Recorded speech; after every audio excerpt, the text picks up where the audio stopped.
मान्य सदस्यहरू मान्य सदस्यहरू मान्य सदस्यहरू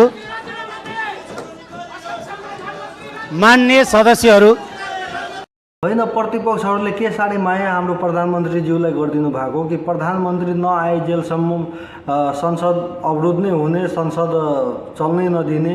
के यो तालमेल भइराखेछ, अलिकति चाहिँ बढी नै भइराखेछ जस्तो लागिरहेछ।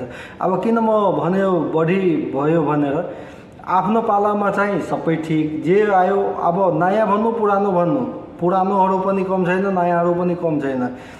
त्यही भनाइअनुसार आफ्नो पालामा चाहिँ जे गर्दै हो सबै सही, अर्काको पालामा चाहिँ जे गर्दैछ त्यो सबै गलत।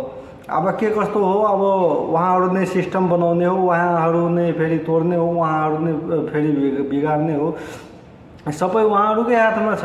यो सिस्टम पनि उहाँहरूले नै बनाइसकेको हो कि प्रधानमन्त्री नआए पनि प्रधानमन्त्रीले जसलाई आफ्नो मन्त्री परिषदबाट एकजनालाई पठाउँछ जवाब दिनलाई पठाउन पाउँछ भनेर त्यो उहाँहरू नै सिस्टम बनाएको हो। त्यो फेरि आपत्ति चाहिँ एकैपल्ट यति किन भइगयो त। अब प्रधानमन्त्रीले जसलाई छान्यो त्यो पठाइसक्यो, ठिकै छ, सुन्नु पनि पर्छ नि एकैपल्ट।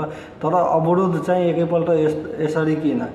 यदि अवरोध नै गर्नुपर्ने छ भने जनताहरूको विषय तपाईँहरूले उठाउनु भयो र त्यहाँबाट त्यो उचित जवाब पाउनु भएन भने स्वाभाविक नै हो कि तपाईँहरूले त्यसरी अवरोध गर्दाखेरि पनि अलिकति राम्रो पनि देखिन्थ्यो होला। तर यो तपाईहरू नै त्यहाँ नियम बनाउने अनि तपाईँहरूले फेरि आफ्नो सत्ता गइसकेपछि फेरि अर्काको माथि त्यसरी नै गर्ने एकैपल्ट।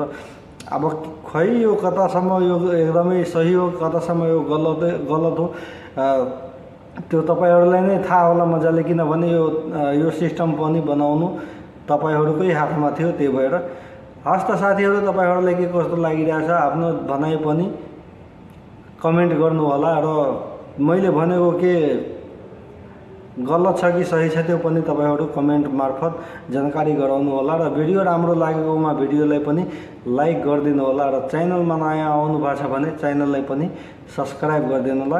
हस् त, धन्यवाद।